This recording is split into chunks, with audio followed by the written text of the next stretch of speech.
Hi, I'm Shaggy. I'm Phil Alatea. I'm leaving my tent. And as I was zipping up my tent and putting on my shoes, I thought of a book that you've likely never heard of. And so this is where I get to upset all of my believing audience, and I get to get rounds of applause from my non-believing audience, and Muslims send me death threats. I had a nice conversation with a professional minister the other day, and we were agreeing that Jesus was a pretty rad dude. But I won't be texting him, and I won't be attending his church, and he and I will never be friends because he's a professional minister.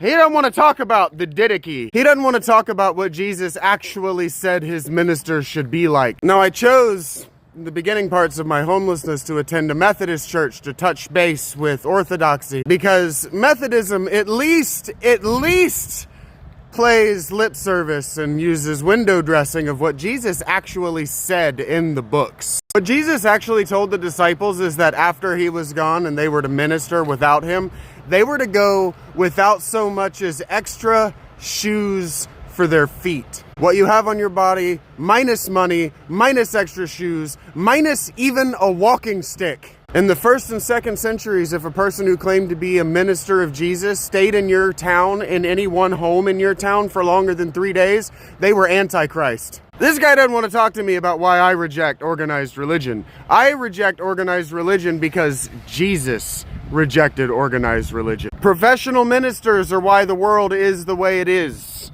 Think about that. Professional ministry developed out of an union, out of an unholy marriage between Zoroastrianism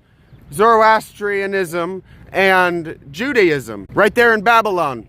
Why do you think the author of Revelations has Babylon, the whore of Babylon, be the problem? Well, the whore of Babylon is Jewish wives marrying Zoroastrian men, y'all. Come on. It's right there in the books. I'm not doing anything to read into it. It's right there in the books. All you got to do is know the people who wrote them. And you got to stop trying to make them about your century. That book was written 2,000 years ago. It's not about you. If it's about you, it's about where you get your information from. 666 is Nero. What is Nero? Nero's the guy at the top of the choke points of information. What happens when the people at the top of choke points of information don't share that information in a way that allows the people below them to prosper?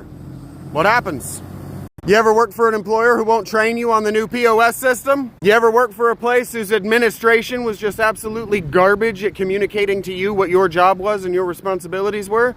That's ministry, y'all. Administration is the same word as ministry. And so you want to remember that while your preacher is standing up there at the front of the room, your politician telling you that you need to be better, you're paying him to say that because he doesn't do any of it.